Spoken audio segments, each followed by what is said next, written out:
Good morning student. आज हम पढ़ेंगे 10th क्लास साइंस का chapter 8 how do organism reproduce का नेक्स्ट पार्ट। हम पढ़ रहे थे रिप्रोडक्शन में असेक्सुअल रिप्रोडक्शन की कुछ मेथड जो है वो अपन ने पढ़ लिए थे। फ्रेगमेंटेशन है, बाइनरी फिजन है। फिजन पढ़ा था सबसे पहले। फिजन भी दो प्रकार का होता है, बाइनरी फिजन और मल्टीपल फिजन। बाइनरी फिजन पाया जाता है अमीबा में और मल्टीपल फिजन पाया जाता है प्लाज्मोडियम में। ठीक है, उसके बाद में पढ़ा था बडिंग हाइड्रा में पाई जाती है और ईस्ट में पाई जाती है। स्पोर फॉर्मेशन बीजाणु निर्माण द्वारा कवकों में ये मुख्यतः पाया जाता है और बीजाणु निर्माण द्वारा फंगस कई नए फंगस का निर्माण करते हैं। फ्रेगमेंटेशन देखा था अपन ने, वो स्पाइरो वगैरह में पाया जाता है। तो इस प्रकार से आपको ये असेक्सुअल रिप्रोडक्शन की मेथड आपको याद रखने हैं, नाम याद रखना है और उनके एग्जाम्पल याद रखने हैं और डायग्राम भी आप याद रखें क्योंकि ये भी पूछे जाते हैं। और उसके बाद में रीजनरेशन देखा था 5th। ये वाला question NCERT board exam 10th में 2020 का जो अभी बोर्ड एग्ज़ाम हुआ था उसमें आया था। ये रीजनरेशन पाया जाता है प्लेन एरिया में पुनरुद्भवन की क्षमता। जितने टुकड़े होते हैं उससे उतने ही नए प्लेन एरिया बन जाते हैं।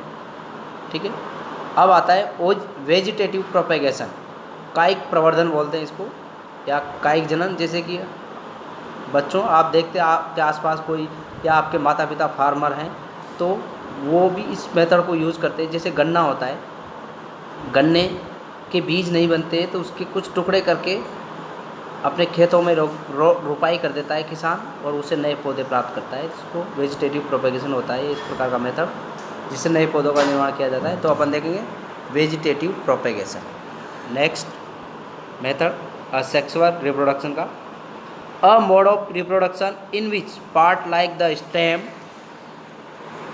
Root, leaves develop into new plant under favourable condition.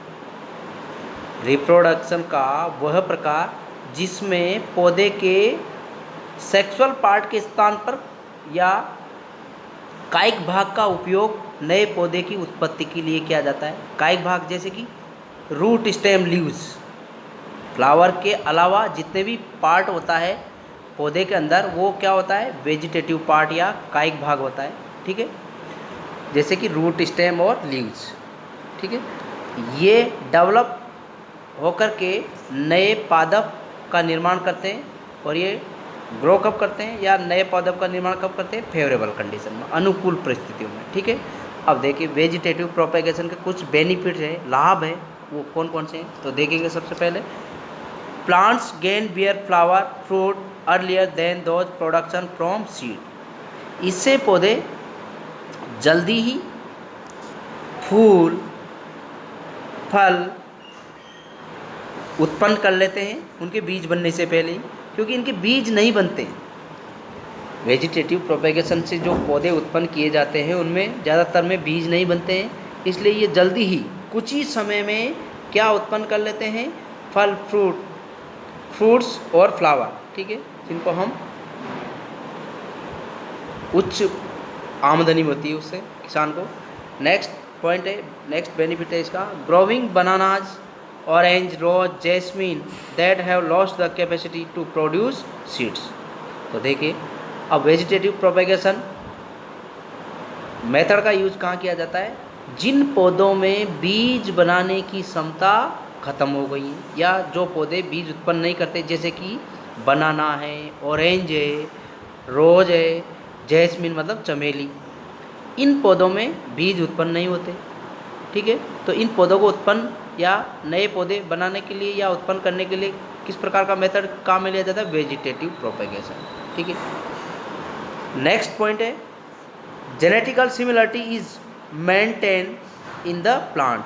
अब इसमें जो उच्च गुणवत्ता युक्त बीजों से उच्च गुणवत्ता युक्त पौधे प्राप्त किए जा सकते हैं। इससे आनुवंशिक की समानता बनी रहती है क्योंकि इसमें केवल एक पेरेंट ही भाग लेता है।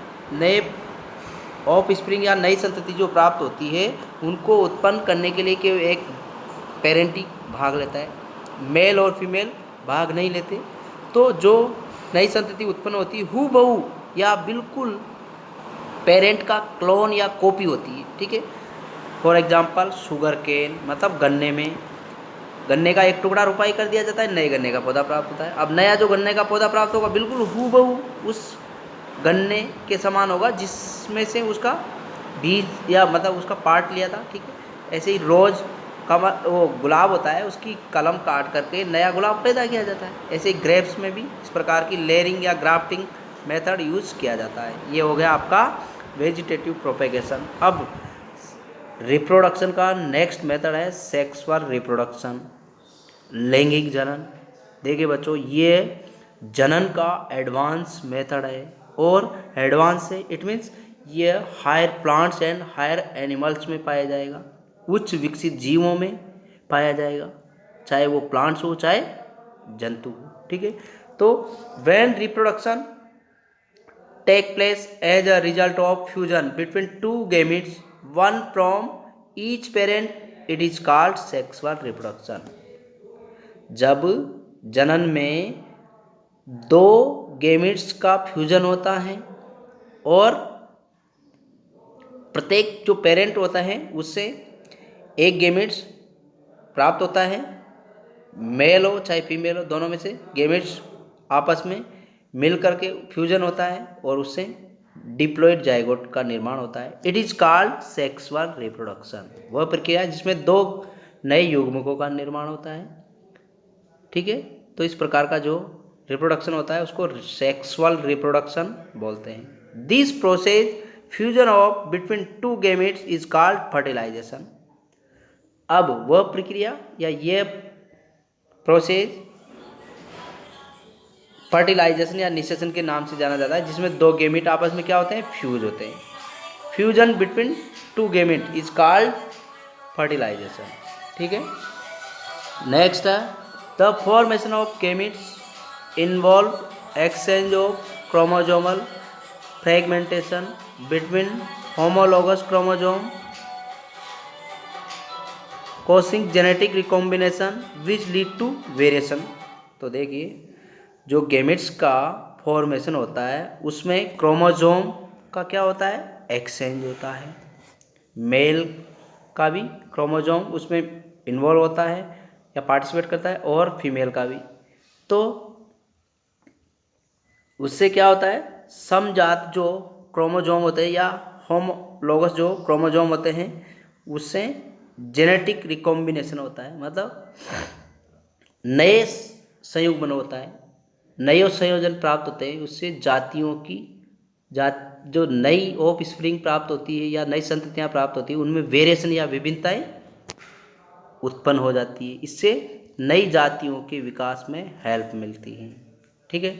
तो सेक्सुअल रिप्रोडक्शन में जो ऑफ स्प्रिंग या डॉटर प्लांट्स या ऑर्गेनिज्म प्राप्त होता है वो पेरेंट से कुछ हद तक भिन्न होता है या डिफरेंट होता है, ठीक है। नेक्स्ट अपन नेक्स्ट टर्न पे देखेंगे।